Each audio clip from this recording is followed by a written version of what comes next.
career, I was in the US on assignment, and the DuPont Chemical Organisation at that stage was running very good safety training programs.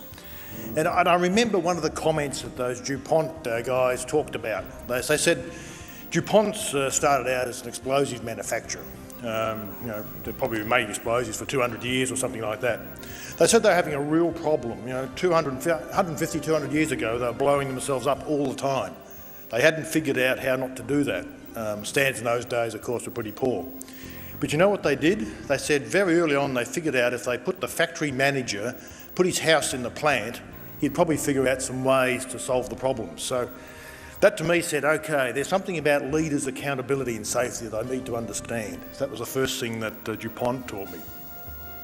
Then from a personal point of view, I was operations manager at our refiner at Altona some years back, and I got a phone call saying, look, there's been some people injured. So I went to the medical centre, and here are two fairly tough, burly operators who I knew quite well. They had major bruising across their abdomen. What had happened is one part of our process is we bring in portable air compressors to provide supplemental air supply, and the hoses from these air compressors had disconnected for some reason.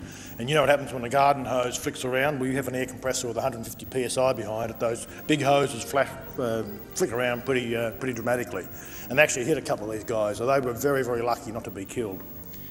And we went through the investigations to figure out how could this happen. Because the initial comment was, oh, the hose must have broke. It must be something simple like that. Well, no, it wasn't that. The hose was connected all right. The little safety chain that goes on these hoses to connect them to the compressor wasn't attached. Someone had forgotten to do it. So the second sort of learning I had there is there's a lot of stuff about personal behaviour. We tend to blame equipment, but frankly, it's not the equipment's fault. It's usually someone's forgotten to do something or someone hasn't focused on something. So I guess there were a couple of defining events early in my career that helped shape some of my thinking in terms of safety.